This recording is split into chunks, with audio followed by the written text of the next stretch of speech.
হে everyone, good morning সবাইকে। আজ সকাল থেকে ব্লগটা শুরু করছি। আজকে হচ্ছে শনিবার, তো আজকে সকাল সকাল ব্রেকফাস্ট চাপিয়ে দিয়েছি। আজকে হচ্ছে ডালিয়া, তোমাদের দেখাবো দাঁড়াও। আর তাছাড়া আজকে ভাবলাম একটু বাজার যাব, আসানসোল বাজার। কেন যাব সেটাও বলছি। কিছু কিছু আমার কিছু কিছু মানে কেকের আইটেমগুলো আনতে, যেমন ক্রিমগুলো বলো বা প্রিমিক্স বলো, সমস্ত কিছু কেক জেল যেগুলো আছে সেগুলো আনতে একবার যেতে হবে। তো আমি একাই যাব না, আমার এক বন্ধু আমার সাথে যাবে। তো ও কেক বানানো শিখেছে, সে দুজন মিলে একসাথেই মানে এই জিনিসগুলো আনতে যাবো আর কি আজকে। তো একবার আসানসোলটাও যাওয়া হয়ে যাবে। তো অ্যাকচুয়ালি আসানসোলে এই জিনিসগুলো পাওয়া যায়, দোকানটা। তো সেখানে গিয়ে আমরা এই জিনিসগুলো আজকে আনতে যাবো। তাই জলদি আজকে ব্রেকফাস্ট চাপিয়ে দিয়েছি, খেয়ে আমি বেরিয়ে পড়বো। মা এখানে সকাল সকাল চা নিয়ে বসে পড়েছে। এখানে চা খেতে আমি খুব একটা চা পছন্দ করি না, যাই হোক। তো এখানে দেখো ওয়েদারটা আজ ভীষণ ভালো।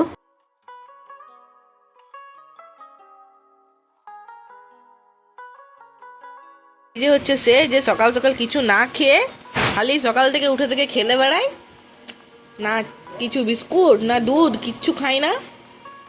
রান্নাঘরে জিনিসপত্র রাখার জায়গাগুলো বেশ নোংরা হয়েছিল, তাই মা আজকে ঝেড়ে এই দাগগুলো পরিষ্কার করে দিল। এতে আরও নতুন নতুন জিনিসপত্র রাখা যাবে তার জন্য। তাছাড়া আজকে ব্রেকফাস্টে বলেইছিলাম ডালিয়া বানাবো। তো দেখো ডালিয়ার খিচুড়ি একদম রেডি, সবজি দিয়ে নানান রকম দিয়ে বানানো হয়েছে ডালিয়ার খিচুড়িটা। আর এটা আমি খেয়ে নিই, চলো বেরোনো যাক। রেডি হয়ে গেছি, এখন যাচ্ছি আসানসোল। তোমাদের বলেইছিলাম কেকের কিছু জিনিস কেনার জন্য, তো চলো যাওয়া যাক।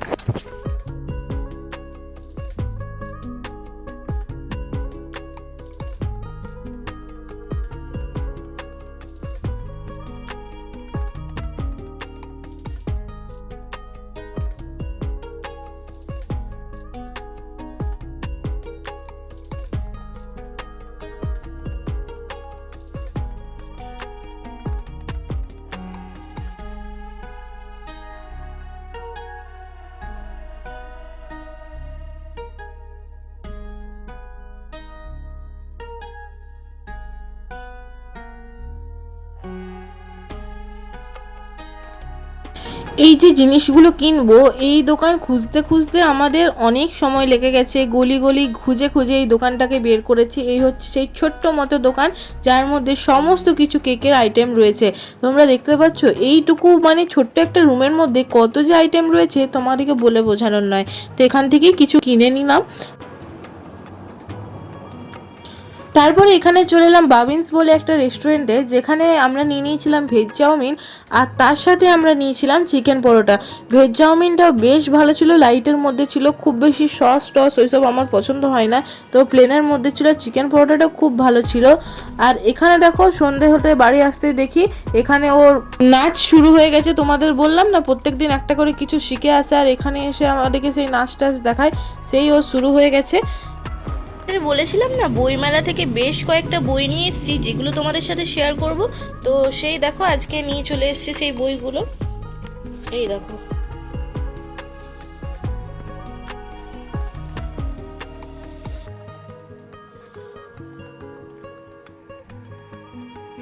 এই বইটা ফার্স্টে দেখায়।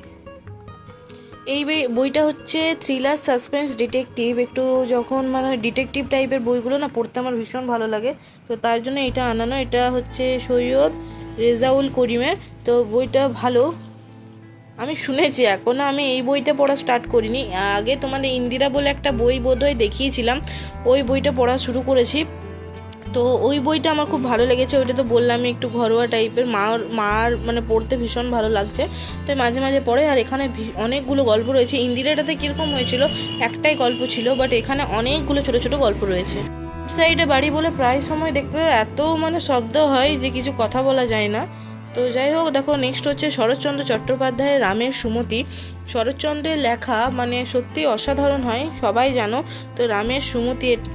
আচ্ছা, শরৎচন্দ্র চট্টোপাধ্যায় তো তোমরা জানো যে অনেক মানে লেখার ভাষাটা একটু অন্যরকম হবে, তো সেটাকে তোমার আজকের ভাষায় রূপান্তরিত করেছে তপন কুমার দাস। তো এই বইটা আজকের ভাষায়, বাট এখানেও দেখো বেশ সুন্দর সুন্দর তোমরা দেখতে পাবে যে বঙ্কিমচন্দ্র চট্টোপাধ্যায় কত রকম গল্প লিখেছেন, সেগুলো কিছু কিছু এখানে রয়েছে। তো এটাও একটাই গল্প, তো এটাও আমি পরবো, সেটা হচ্ছে রামের সুমতি। তো এটা পরবো। আর নেক্সট হচ্ছে haunted house, the haunted house. দেখো এটা দ্য হন্টেড হাউস তো আছে, আর তার সাথে অনেক আছে, বই টই রয়েছে। আর এটা লিখেছে চার্লস ডিকেন্স, আমি যদি ঠিক বলছি তো। যাই হোক, এটা হচ্ছে একটু মানে আমার হন্টেড টাইপের স্টোরি, আর বইটাও এরকম, বেশ অনেক ভালো লেগেছিলো। আমি না এই ফার্স্ট এইটা পড়েই আমি নিয়েছিলাম, এইটা আমাকে কেউ বলেছিল যে এই গল্পটা ভালো, তো এইটা দেখেই আমি এই বইটা নিয়েছিলাম। তো কিছু কিছু পড়তে শুরু করেছি, সব কটাই ভীষণ সুন্দর। আর নেক্সট তোমাদের দেখায় এই যে বিশ্বের বিস্ময় নেতাজি সুভাষ। এটা মানে এনাকে চেনেন না এমন তো কেউ নেই। তো এইটা ভীষণ ভালো, তার বিষয়ে লেখা একটা বই। তো এই বইটা অ্যাকচুয়ালি বাবা বলেছিল কিছু যদি বাবার মতো পছন্দ হয় তো সেরকম বই আনতে।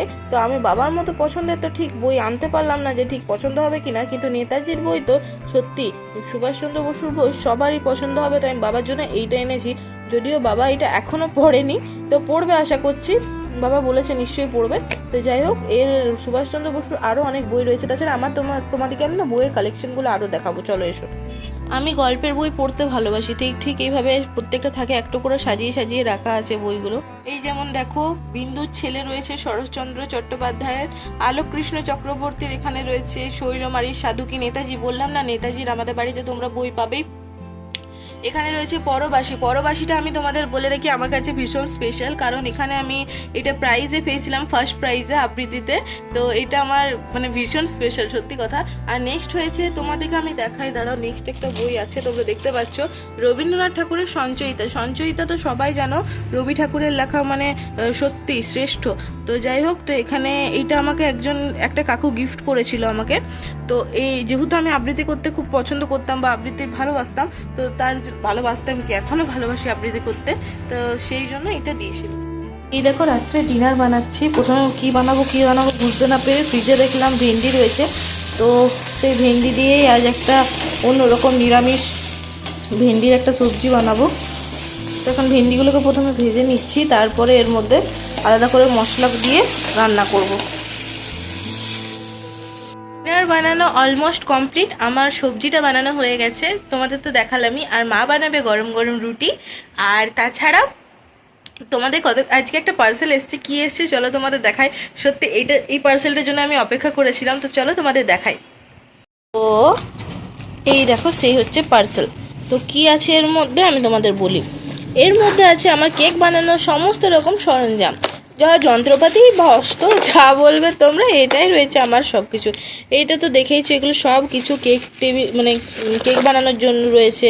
এগুলো স্ক্র্যাপার রয়েছে, তারপরে এখানে রয়েছে পাইপিং ব্যাগ রয়েছে, এখানে রয়েছে নোজল সেট রয়েছে। যা, এটা কি খুলে গেছে তো। যাই হোক, এর মধ্যে একটা বড় পাইপিং ব্যাগও রয়েছে। এখানে এটা দিয়ে কেকটা প্লেন করা হয় যেটা দিয়ে, সেটাও রয়েছে। আর এখানে স্প্যাচুলাগুলো রয়েছে, যেটা সত্যি কাজে তো প্রত্যেকটা জিনিসই লাগবে, নাহলে নেওয়া কেন না। তো এখানে রয়েছে দেখো এই যে সেটটা, এটাও লাগবে। সব থেকে বেশি যেটা ইউজফুল সেটা হচ্ছে এই, দাঁড়াও, এই টার্ন টেবিলটা সব থেকে বেশি দরকারি আমার। তাছাড়া আরেকটা হচ্ছে এইগুলো, বুঝতে পারছো তো, মানে এইসব জিনিসগুলো তো আছেই, রয়েইছে। তারপরে এই সমস্ত এগুলো তো সেই মেজারিং কাপগুলো হচ্ছে। আর তাছাড়া তো এখানে রয়েছে আরেকটা জিনিস, এই দেখো। তো এইগুলো আমার হচ্ছে সরঞ্জাম সমস্ত কিছু কেক বানাবার। তো আমি ভাবছি কয়েকদিনের মধ্যে একটা ছোট বেন্টো কেক ট্রাই করব, তো তখন তো নিশ্চয়ই তোমাদের সাথে শেয়ার করব। খুব একটা বড় কেকটা বানাবো না, ভাবছি ছোট ছোট বেন্টো কেক যেগুলো হয় সেগুলো তো অবভিয়াসলি টেস্ট একই হবে, কিন্তু ট্রাই করব সেটাই প্রথমে ভাবলাম। তো ছোট্ট মতো বানাবো। তবে একটা জিনিস কি হয় জানো তো, বেন্টো কেকের মধ্যে খুব বেশি মানে ডিজাইনটা করা যায় না, তাই না? তো বেন্টো কেক একটু সিম্পলের মধ্যে হয়, কিন্তু বেশ সুন্দর হয়, বেশ ছোটোর মধ্যে। আমার তো ভালো লাগে, কারণ কি হয় অনেক সময় না, অনেকে বেন্টো কেকটা বড় কেকটা নিয়ে কি হবে, নষ্ট হয়। তো বেশ কয়েকজন যাদের ফ্যামিলি মেম্বার বা কয়েকজনের জন্য তুমি যদি বানাবে, তো বেন্টো কেকটা আমার মনে হয় বেস্ট। তো তাই আমি একবার বেন্টো কেকটা নিশ্চয়ই ট্রাই করব। আর হ্যাঁ, আমি দুটো বেন্টো কেক বানাবো ভেবেছি, তো দেখা যাক কি হয়। তো দুটো কেন বানাবো সেটা তোমাদের তো পরে বলবোই, কিন্তু আমি আপাতত ভেবেই রেখেছি দুটো বানাবো, আর বানালে তো ভ্যানিলা ফ্লেভারই বানাবো। চকলেটটা আমাদের মানে খুব একটা কেউ পছন্দ করে না, তাই চকলেট কেকটা না বানিয়ে ভ্যানিলাটাই বানাবো। আর ডেকোরেশন কি করব সব কিছু তোমাদের সাথে শেয়ার করব, তো তোমরা দেখতে থাকবে ব্লগটা। মা এখানে গরম গরম রুটি বানাচ্ছে, আর আমি এখন খেয়ে নেবো। গরম গরমই খেতে ভালো লাগে, তার জন্য এখানে বানাতে বানাতেই আমি খেতে বসি। আজ যে সবজিটা বানালাম ওইটাতে একটু দই দেওয়া ছিল, তো বাবা অনেক সময় দইয়ের সবজি খেতে চায় না, কিন্তু বাবা পায়েস খুব ভালো খায়, তার জন্য আজকে ভাবলাম যদি এরা সবজি না খায় রুটিটা কি দিয়ে খাবে, তার জন্য একটু পায়েস চাপানো হলো। সামান্য হবে, একটু মতো পায়েস বানানো হবে গোবিন্দভোগ চালের। দুধ থেকে জাল দিয়ে এবার